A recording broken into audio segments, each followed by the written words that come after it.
సమూయేలు రెండవ గ్రంథము 12వ అధ్యాయము. కావున యెహోవా నాతానును దావీదు నొద్దకు పంపెను. అతడు వచ్చి దావీదుతో ఇట్లనెను, ఒకానొక పట్టణమందు ఇద్దరు మనుషులుండిరి. ఒకడు ఐశ్వర్యవంతుడు, ఒకడు దరిద్రుడు. ఐశ్వర్యవంతునికి విస్తారమైన గొర్రెలను గొడ్లును కలిగియుండెను. అయితే ఆ దరిద్రునికి తాను కొనుక్కొనిన ఒక చిన్న ఆడు గొర్రెపిల్ల తప్ప ఏమీయూ లేకపోయెను. వాడు దానిని పెంచుకొనుచుండగా అది వాని యొద్దనూ వాని బిడ్డల యొద్దనూ ఉండి పెరిగి వాని చేతిముద్దలు తినుచు, వాని గిన్నెలోనిది త్రాగుచు, వాని కౌగిట పండుకొనుచు వానికి కుమార్తె వలె ఉండెను. అట్లుండగా మార్గస్థుడొకడు ఐశ్వర్యవంతుని యొద్దకు వచ్చెను. అతడు తన యొద్దకు వచ్చిన మార్గస్థునికి ఆయత్తము చేయుటకు తన గొర్రెలలో గాని గొడ్లలో గాని దేనిని ముట్టనొల్లక ఆ దరిద్రుని గొర్రెపిల్లను పట్టుకొని తన యొద్దకు వచ్చిన వానికి ఆయత్తము చేసెను. దావీదు ఈ మాట విని ఆ మనుషుని మీద బహుగా కోపించుకొని, యెహోవా జీవము తోడు, నిశ్చయముగా ఈ కార్యము చేసినవాడు మరణపాత్రుడు. వాడు కనికరము లేక ఈ కార్యము చేసిన గనుక ఆ గొర్రెపిల్లకు ప్రతిగా 4 గొర్రెపిల్లలనియ్యవలెనని నాతానుతో అనెను. నాతాను దావీదును చూచి, ఆ మనుష్యుడవు నీవే, ఇశ్రాయేలీల దేవుడైన యెహోవా సెలవిచ్చినదేమనగా, ఇశ్రాయేలీల మీద నేను నిన్ను రాజుగా పట్టాభిషేకము చేసి సౌలు చేతిలో నుండి నిన్ను విడిపించి నీ యజమానుని నగరిని నీకనుగ్రహించి నీ యజమానుని స్త్రీలను నీ కౌగిట చేర్చి ఇశ్రాయేలు వారిని యూదా వారిని నీకప్పగించితిని. ఇది చాలదని నీవనుకొనిన ఎడల నేను మరి ఎక్కువగా నీకిచ్చియుందును. నీవు యెహోవా మాటను తృణీకరించి ఆయన దృష్టికి చెడుతనము చేసితివేమి?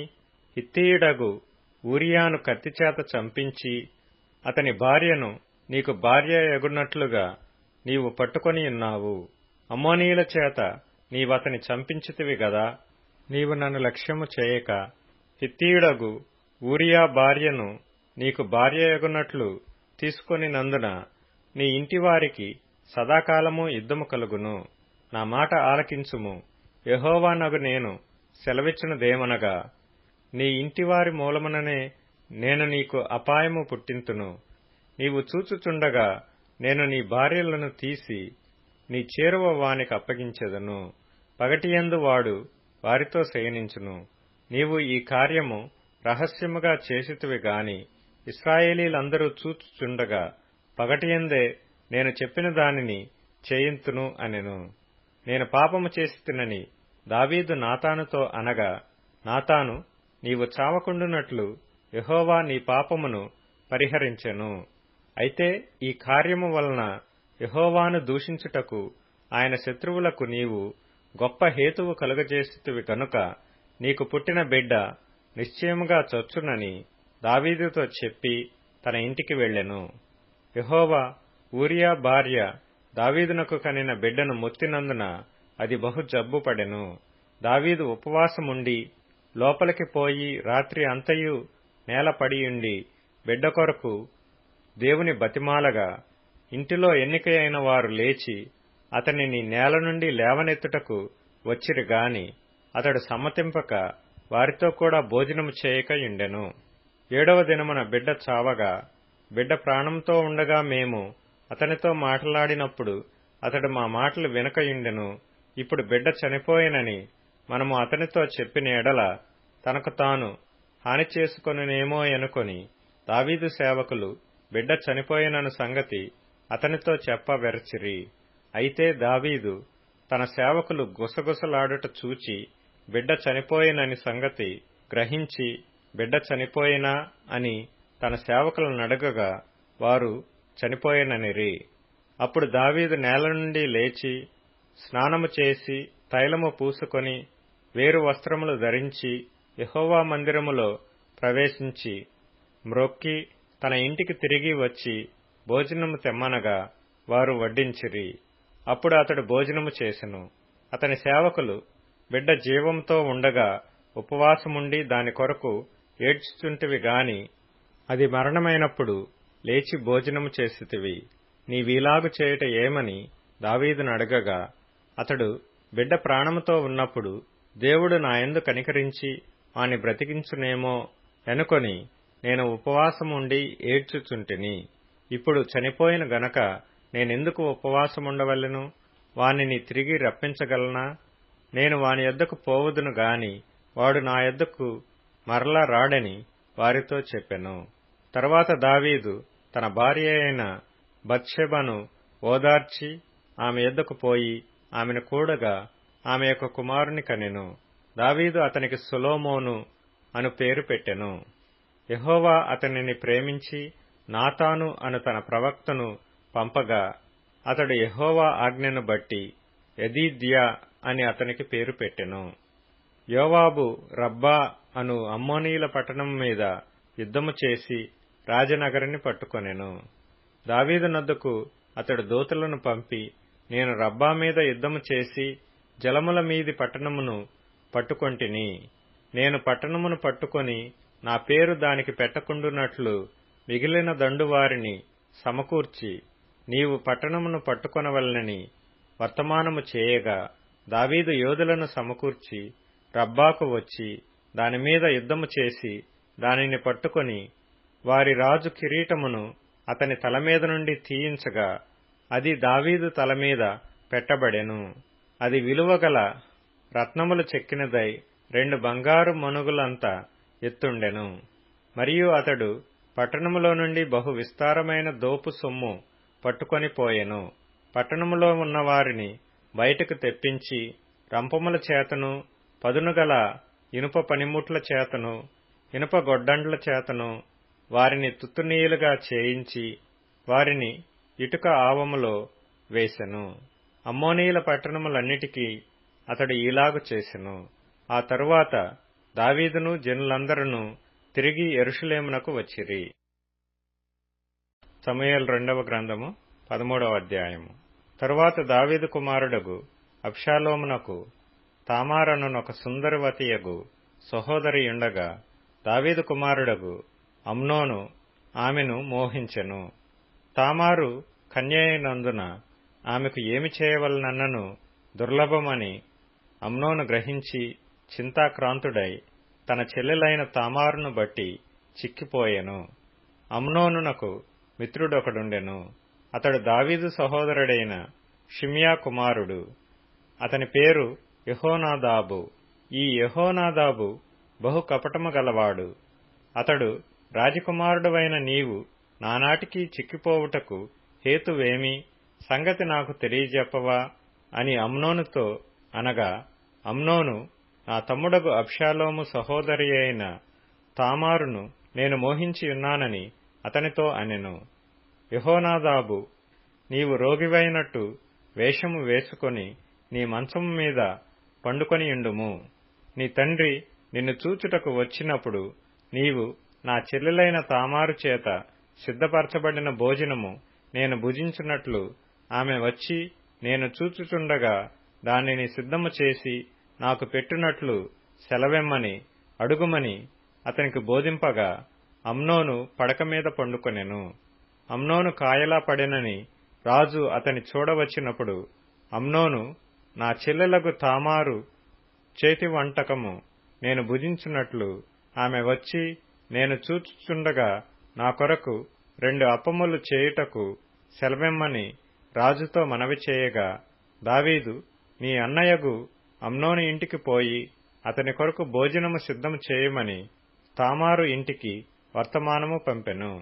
కాబట్టి తామారు తన అన్నయగు అమ్నోను ఇంటికి పోయెను. అతడు పండుకొని ఉండగా ఆమె పిండి తీసుకొని కలిపి అతని ఎదుట అప్పములు చేసి వాటిని కాల్చి బొరుసు పట్టుకొని అతనికి వడ్డింపగా అతడు నాకు వద్దని చెప్పి ఉన్నవారందరూ నా యొద్ద నుండి అవతలకు పొండెనను. వారందరూ బయటకు పోయిన తరువాత అమ్నోను, నీ చేతి వంటకము నేను భుజించినట్లు దానిని గదిలోనికి తెమ్మనగా తామారు తాను చేసిన అప్పములను తీసుకుని గది లోపలనున్న తన అన్నయ్యగు అమ్నోను నొద్దకు వచ్చెను. అయితే అతడు భుజింపవలనని ఆమె వాటిని తీసుకుని వచ్చినప్పుడు అతడు ఆమెను పట్టుకొని నా చెల్లి రమ్ము, నాతో శయనించుము అని చెప్పగా, ఆమె, నా అన్న, నన్ను అవమానపరచుకుము, ఇలాగు చేయుట ఇశ్రాయేలీలకు తగదు. ఇట్టి జార కార్యము నీవు చేయవద్దు. నా అవమానము నేనెక్కడ దాచుకుందును? నీవును ఇశ్రాయేలీలలో దుర్మార్గుడవగుదువు. అయితే ఇందును గూర్చి రాజుతో మాట్లాడుము, అతడు నన్ను నీకియ్యకపోడు అని చెప్పినను, అతడు ఆమె మాట వినక ఆమెను బలవంతము చేసి అవమానపరచి ఆమెతో శయనించెను. అమ్నోను ఇలాగు చేసిన తరువాత ఆమె ఎడల అత్యధికమైన ద్వేషము పుట్టి, అది వరకు ఆమెను ప్రేమించినంత కంటే అతడు మరి ఎక్కువగా ఆమెను ద్వేషించి లేచి పొమ్మని ఆమెతో చెప్పగా, ఆమె, నన్ను బయటకు తోసివేయుట వలన నాకు నీవిప్పుడు చేసిన కీడు కంటే మరి ఎక్కువ కీడు చేయకుమని చెప్పినను, అతడు ఆమె మాట వినక తన పనివారిలో ఒకరిని పిలిచి, దీనిని నా యొద్ద నుండి వెళ్లగొట్టి తలుపు గడియ వేయమని చెప్పెను. కన్యకులైన రాజకుమార్తెలు వివిధ వర్ణములు గల చీరలు ధరించువారు. ఆమె అట్టి చీర ఒకటి ధరించియుండెను. పనివాడు ఆమెను బయటికి వెళ్లగొట్టి మరలా రాకుండానట్లు తలుపు గడియ వేసెను. అప్పుడు తామారు నెత్తిమీద బుగ్గి పోసుకొని తాను కట్టుకొనిన వివిధ వర్ణములు గల చీరను చింపి నెత్తిమీద చెయ్యి పెట్టుకొని ఏడ్చుచూ పోగా, ఆమె అన్నయ్యగు అబ్షాలోము ఆమెను చూచి, నీ అన్నయ్యగు అమ్నోను నిన్ను కోడినాడు గదా, నా చెల్లి, నీవు ఊరకుండుము, అతడు నీ అన్నే గదా, ఇందును గూర్చి చింతపడవద్దెనెను. కావున తామారు చెరపబడినదై తన అన్నయ్యగు అబ్షాలోము ఇంట నుండెను. ఈ సంగతి రాజగు దావీదునకు వినబడినప్పుడు అతడు బహురౌద్రము తెచ్చుకొనెను. అబ్షాలోము తన అన్నయ్యగు అమ్నోనుతో మంచి చెడ్డలేమియూ మాటలాడక ఊరకుండెను. గాని తన సహోదరియగు తామారును బలవంతము చేసినందుకై అతని మీద పగయించెను. 2 సంవత్సరములైన తరువాత ఎఫ్రాయిమునకు సమీపమందుండు బయల్దాసోరులో అబ్షాలోము గొర్రెల బొచ్చు కత్తిరించు కాలము రాగా, అబ్షాలోము రాజకుమారులనందరినీ విందునకు పిలిచెను. అబ్షాలోము రాజునొద్దకు వచ్చి, చిత్తగించుము, నీ దాసుడనైన నాకు బొచ్చు కత్తిరించు కాలము వచ్చెను. రాజువైన నీవును నీ సేవకులను విందునకు రావలెనని నీ దాసుడనైన నేను కోరుచున్నానని మనవి చేయగా, రాజు, నా కుమారుడా, మమ్మను పిలవవద్దు, మేము నీకు అధిక భారముగా ఉందుము, మేమందరము రాతగదని చెప్పినను అబ్షాలోము రాజును బలవంతము చేసెను. అయితే దావీదు వెళ్లనొల్లక అబ్షాలోమును దీవించి పంపగా, అబ్షాలోము, నీవు రాకపోయిన ఎడల నా అన్నయ్యగు అమ్నోను మాతో కూడా వచ్చునట్లు సెలవిమ్మని రాజుతో మనవి చేసెను. అతడు నీ యొద్దకు ఎందుకు రావాలనని రాజు అడగగా, అబ్షాలోము అతని బతిమాలినందున రాజు అమ్నోనును తన కుమారులందరూ అతని యొద్దకు పోవచ్చునని సెలవిచ్చెను. అంతలో అబ్షాలోము తన పనివారిని పిలిచి, అమ్నోను ద్రాక్షరసము వలన సంతోషియుండుట మీరు కనిపెట్టియుండి అమ్నోనును హతము చేయుడని నేను మీతో చెప్పునప్పుడు భయపడక అతని చంపుడి. నేను గదా మీకు ఆజ్ఞ ఇచ్చియున్నాను, ధైర్యము తెచ్చుకొని పౌరుషము చూపుడి అని గట్టిగా ఆజ్ఞ ఇచ్చెను. అబ్షాలోము ఇచ్చిన ఆజ్ఞ చొప్పున వారు చేయగా, రాజకుమారులందరూ లేచి తమ కంచెర గాడిదలనెక్కి పారిపోయిరి. వారు మార్గములో ఉండగానే ఎక్కడనూ లేకుండా రాజకుమారులను అందరినీ అబ్షాలోము హతము చేసినని దావీదునకు వార్త రాగా, అతడు లేచి వస్త్రములు చింపుకొని నేలపడియుండెను. మరియు అతని సేవకులందరూ వస్త్రములు చింపుకొని దగ్గర నిలువబడియుండిరి. దావీదు సహోదరుడైన షిమ్యాకు పుట్టిన యెహోనాదాబు దీనిని చూచి, రాజకుమారులైన యవ్వనులనందరినీ వారు చంపిరని నా ఏలినవాడవగు నీవు తలంచవద్దు. అమ్నోను మాత్రమే మరణమాయెను. ఏలయనగా అతడు అబ్షాలోము చెల్లెలైన తామారును బలవంతము చేసిన నాటి నుండి అబ్షాలోము అతని చంపవలనను తాత్పర్యంతో ఉండెనని అతని నోటి మాటను బట్టి నిశ్చయించుకొనవచ్చును. కాబట్టి నా ఏలినవాడవగు నీవు రాజకుమారులందరూ మరణమైరని తలచి విచారపడవద్దు. అమ్నోను మాత్రమే మరణమాయనెను. అబ్షాలోము ఇంతకు ముందు పారిపోయి ఉండెను. కావలియున్న పనివాడు ఎదురుచూచుచున్నప్పుడు తన వెనుక కొండ ప్రక్కనున్న మార్గమున వచ్చుచున్న అనేక జనులు కనబడిరి. యెహోనాదాబు, అదిగో రాజకుమారులు వచ్చియున్నారు, నీ దాసుడనైన నేను చెప్పిన ప్రకారముగానే ఆయనని రాజుతో చెప్పెను. అతడు ఆ మాటలాడ చాలింపగానే రాజకుమారులు వచ్చి బిగ్గరగా ఏడ్వసాగిరి. రాజును అతని సేవకులందరూ దీనిని చూచి బహుగా ఏడ్చిరి. అయితే అబ్షాలోము పారిపోయి అమీహూదు కుమారుడైన తల్మయి అను గెషూరు రాజునొద్ద చేరెను. దావీదు అనుదినమును తన కుమారుని కొరకు అంగలార్చుచుండెను. అబ్షాలోము పారిపోయి గెషూరునకు వచ్చి అక్కడ 3 సంవత్సరములున్న తరువాత రాజైన దావీదు అమ్నోను మరణమాయననుకుని అతనిని గూర్చి యోదార్పు నొందిన వాడై అబ్షాలోమును పట్టుకొనవలనన్న ఆలోచన మానెను. కీర్తనల గ్రంథం 69వ కీర్తన. దేవా, జలములు నా ప్రాణము మీద పొర్లుచున్నవి, నన్ను రక్షింపుము. నిలుక ఈయని అగాధమైన దొంగ ఊబిలో నేను దిగిపోవుచున్నాను. అగాధ జలములలో నేను దిగబడియున్నాను. వరదలు నన్ను ముంచివేయుచున్నవి. నేను మొర్రపెట్టుట చేత అలసియున్నాను. నా గొంతుక ఎండిపోయెను. నా దేవుని కొరకు కనిపెట్టుట చేత నా కన్నులు క్షీణించిపోయెను. నిర్నిమిత్తముగా నా మీద పగపట్టువారు నా తల వెంట్రుకల కంటే విస్తారముగా ఉన్నారు. అబద్ధమును బట్టి నాకు శత్రువులై నన్ను సంహరింపగోరువారు అనేకులు. నేను దోచుకొనిన దానిని నేను ఇచ్చుకొనవలసి వచ్చెను. సామెతల గ్రంథం 15వ అధ్యాయం. నీతిమంతుని ఇల్లు గొప్ప ధననిధి, భక్తిహీనునికి కలుగు వచ్చుబడి శ్రమకు కారణము. జ్ఞానుల పెదవులు తెలివిని వెదజల్లును, బుద్ధిహీనుల మనస్సు స్థిరమైనది కాదు. యోహాను సువార్త 10వ అధ్యాయం. యూదులు ఆయనను కొట్టవలెనని మరలా రాళ్లు చేత పట్టుకొనగా, యేసు, తండ్రి యొద్ద నుండి అనేకమైన మంచి క్రియలను మీకు చూపితిని, వాటిలో ఏ క్రియ నిమిత్తము నన్ను రాళ్లతో కొట్టుదరని వారినడిగెను. అందుకు యూదులు, నీవు మనుష్యుడవై ఉండి దేవుడవని చెప్పుకొనుచున్నావు గనుక దేవదూషణ చేసినందుకే నిన్ను రాళ్లతో కొట్టుదుము గాని మంచి క్రియ చేసినందుకు కాదని ఆయనతో చెప్పిరి. అందుకు యేసు, మీరు దైవములని నేనంటినని మీ ధర్మశాస్త్రములో వ్రాయబడి ఉండలేదా? లేఖనము నిరర్థకము కానేరదు కదా.